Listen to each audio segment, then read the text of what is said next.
नमस्कार मित्रांनो, लग्नानंतर होईलच प्रेम या मालिकेच्या आजच्या भागात आपण पाहणार आहोत. काव्या मानिनीला म्हणते की काकू, चांगला आहे तुमचा मुलगा, कुठलीही मुलगी सहज प्रेमात पडावी असा, पण मी नाही प्रेमात पडली अजून त्यांच्या. मग यावर मानिनी म्हणते, पण हे सगळं? यावर काव्या म्हणते, हो मान्य आहे मला, तरी हे सगळे एफर्ट्स का घेते? असंच ना काकू, गेल्या 1 महिन्यापासून खूप त्रास झाला आहे माझ्यापासून. माझं वागणं, माझं बोलणं, माझी चिडचिड, खूप मनस्ताप झाला आहे त्यांना या सर्व गोष्टीचा. उशिरा का होईना हे कळलंय मला आता. त्यामुळे मला असं वाटतंय की माझ्याकडून अशा काही गोष्टी घडल्या पाहिजे ज्यामुळे त्यांना आनंद मिळेल, ते खुश होतील, म्हणून हा प्रयत्न. म्हणजे प्रेम वगैरे तसं काही नाही आहे काकू. यावर मानिनी म्हणते, हरकत नाही, तुझा स्वभाव मला खूप आवडतो, स्पष्ट बोलण्याचा.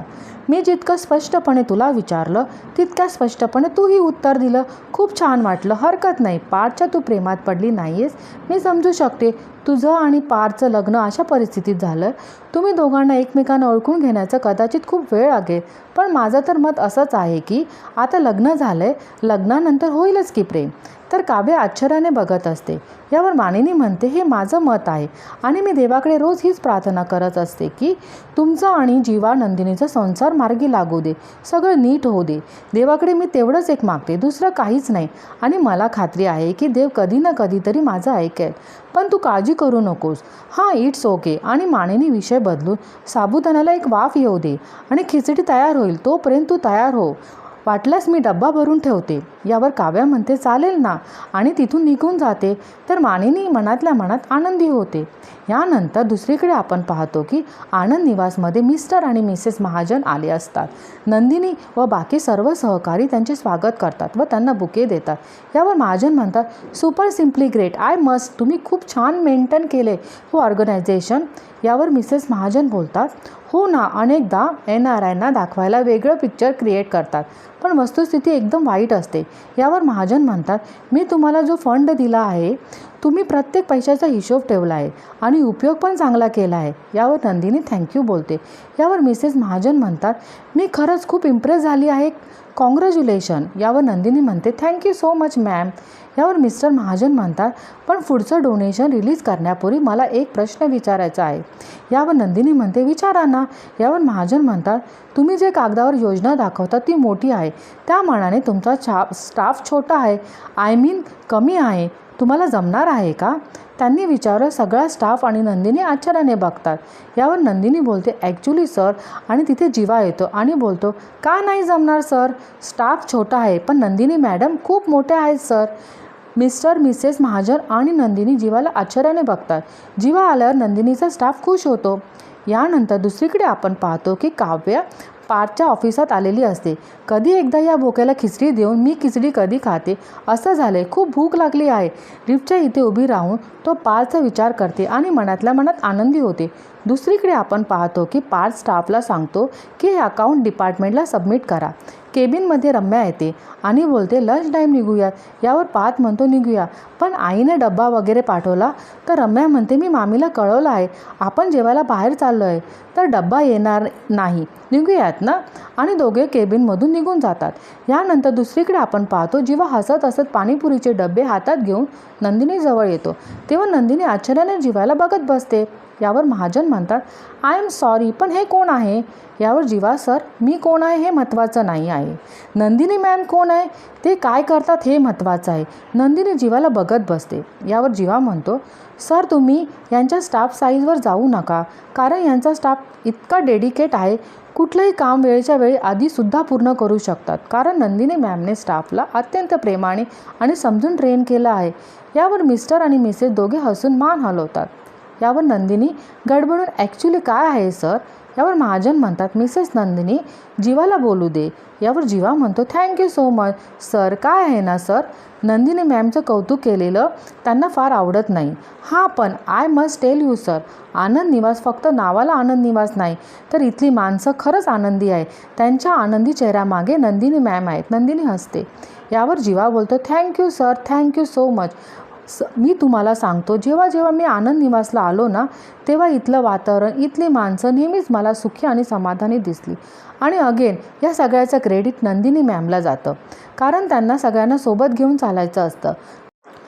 पण कधी कधी त्या माणसावर रागवत असतील, आय मीन त्यांच्या स्टाफवर, पण जेव्हा क्रेडिट घेण्याची वेळ येते ना, तेव्हा त्या स्टाफला पुढे करतात. तेव्हा त्यांचा स्टाफसुद्धा मान हलवतो. आणि तुम्हाला म्हणून सांगतोय सर, या आनंद निवासमध्ये म्हातारी माणसं, तरुण मुलं, लहान मुलं यांची सगळ्याची काळजी घेतली जाते. म्हणजे कोणाचे घरचे प्रॉब्लेम असतील, कोणाचे शिक्षणाचे प्रॉब्लेम असतील, कोणाचे लग्नाचे प्रॉब्लेम असतील, या सगळ्यांची काळजी घेतली जाते. या सगळ्यांचा विचार अगेन नंदिनी मॅम करतात. आणि आजच्या काळात खरंच ही मोठी गोष्ट आहे सर. तुम्हाला म्हणून सांगतोय सर, माणसाला खुश करणं सोपं असतं, पण त्याला सुखी करणं कठीण असतं. दुसरीकडे आपण पाहतो काव्या बोलते की काय झालं, या लिफ्टला येत का नाही आहे? मी एवढ्या वेळात कुतुब मिनारला चढले असते. या आर्किटेक्ट बोक्याची लिफ्टसुद्धा ना बोक्यासारखीच आहे, स्लो. इथे पार्थ आणि रम्या केबिनच्या बाहेर येतात. तेव्हा पार्थ बोलतो, माझा फोन राहिला आहे, मी घेऊन येतो. तेव्हा रम्या म्हणते, मी आणते. तेव्हा पार्थ बोलतो, नाही मी आणतो. तेव्हा रम्या म्हणते, लवकर ये. आणि पार्थ जातो आणि रम्या लिफ्टमध्ये जाते. आणि इथे काव्या लिफ्ट येत नाही म्हणून वैतागलेली असते. अरे यार, मी जिना चढून जाते. या आर्किटेक्ट बोक्याला खुश करायला किती कष्ट घ्यायला लागतात मला, पण त्या आर्किटेक्ट बोक्याला दिसणार नाही हे. दुसरीकडे आपण पाहतो मिस्टर महाजन बोलतात, अहो दिसतंय ना, तुम्ही जे सांगतायत ना ते आम्हाला स्पष्टपणे दिसते. मिसेस नंदिनी, तुमचे अख्खा आनंद निवास बघून आम्हाला एक्झॅक्टली तशीच फिलिंग आली जसे हे बोलत होते. आणि जीवा आणि नंदिनी बघून खुश होतात.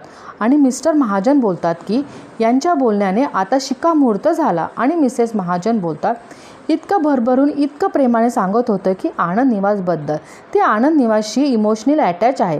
यावर जीवा म्हणतो, आहे ना तसंच काही सर. आणि नंदिनीकडे बघतो.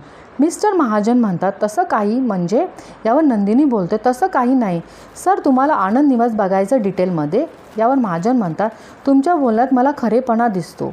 इथून जाण्यापूर्वी तुम्हाला आम्ही मोठ्या रकमेचा डोनेशन चेक देऊन जाऊ. यावर सगळेजण खुश होतात आणि टाळ्या वाजवतात. इथे मिसेस महाजन यांना चटपटीत चाट खाण्याची इच्छा असते, पण ते हायजेनिकमुळे नाही म्हणतात. पण जीवा म्हणतो, तुम्ही काळजी करू नका, तुम्हाला घरासारखं स्वच्छ चटपटीत चाट इथेच खायला मिळेल. तर मिसेस महाजन म्हणतात, कसं मिळणार? यावर जीवा बोलतो, मिळणार, तुम्हाला चटपटीत चाट खायला मिळणार, इथेच मिळणार. तर नंदिनी जीवाकडे आश्चर्याने बघते, पण जीवा खुश होतो. दुसरीकडे आपण पाहतो की रम्या लिफ्टमध्ये असताना लिफ्ट बंद पडते. तेव्हा रम्या म्हणते, काय झालं, लिफ्ट बंद पडली का? काही हालचाल नाही आहे ना? नक्कीच बंद पडली असणार. आणि ती जरा घाबरून जाते, बटन दाबते आणि बोलते, मी इथेच अडकून राहिले तर माझं काही खरं नाही. आणि ती आवाज द्यायला लागते, कोणी आहे का? पण तिचा आवाज कोणी ऐकत नाही. आणि मनाशी बोलते, मला इथून बाहेर पडावं लागेल, मी काय करू आता? ती विचार करून पार्थला फोन लावते, पण तिला मोबाईलचा सिग्नल भेटत नाही. ती बोलते, रेंजच नाही आहे, आता काय करू मी? आणि ती चिडून बोलते की लिफ्ट पण आताच बंद व्हायचं होतं, आता कशी जाऊ मी खाली? आणि पार्थ दुसऱ्या लिफ्टने खाली गेला तर मी इथेच अडकेल. तर जरा टेन्शनमध्ये येते. यानंतर दुसरीकडे आपण पाहतो पार्थ केबिनमध्ये येतो. तेव्हा त्याला एक फोन येतो आणि पार्थ म्हणतो की मला थोडा टाईम द्या, मी माझ्या कलिग रम्याला कॉल करून सांगतो. आणि फोन ठेवतो आणि बोलतो की या फॉरेन इन्व्हेस्टरमुळे लंच स्किप करायला लागतंय. पार्थ रम्याला कॉल करतो, पण तिचा कॉल लागत नाही.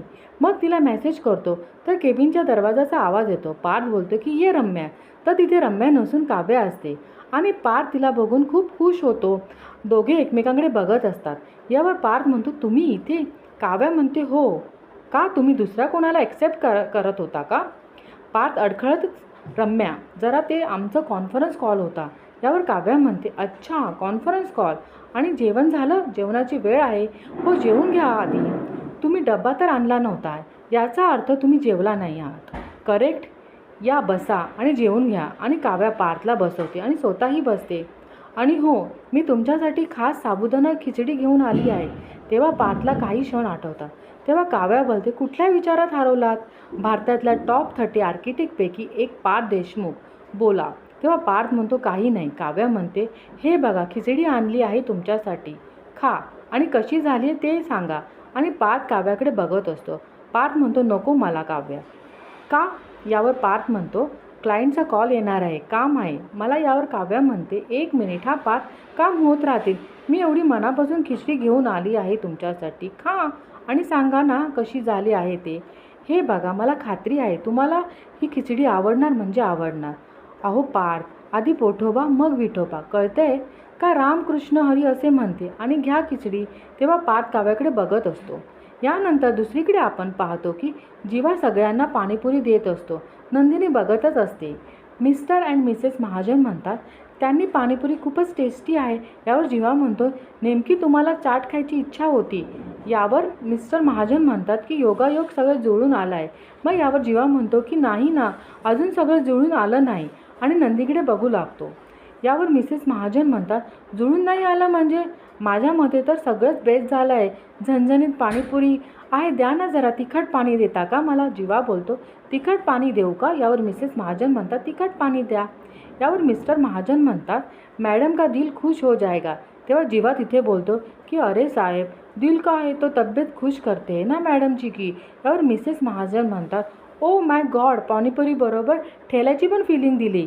यावर जीवा बोलतो, मैडम की फीलिंग तो इम्पॉर्टेंट है. वो क्या है ना, अब तक हम हर्ट कर रहे थे, अब नहीं करना चाहते. इथे नंदिनी आणि जीवा एकमेकाकडे बघतात. यावर मिस्टर महाजन म्हणतात, म्हणजे नेमकं काय म्हणायचं आहे तुम्हाला? यावर जीवा बोलतो, कुछ नहीं, हम सिर्फ लाईफ में मिठास चाहते. आणि नंदिनीकडे बघतो. यावर नंदिनी म्हणते, हे सगळं काय आहे जीवा? यावर जीवा बोलतो, तूच तर म्हणाली एखाद्याला सुखी ठेवायला पाहिजे आणि तुला सुखी ठेवायचा मंत्र मिळाला आहे मला. काय आहे ना, तुझी माणसं खुश तर तू सुखी आहेस आणि म्हणूनच मी यावेळेस तुझा नाही तुझ्या माणसाचा विचार केला. मगाशी मी त्यांना पाणीपुरी देत असताना तुझ्या चेहऱ्यावर जे गोड स्माईल आलं होतं ते पाहिलं मी आणि मला तेच तर हवं होतं. यावर नंदिनी जीवाकडे बघत बसते आणि आजचा भाग इथेच संपतो. धन्यवाद.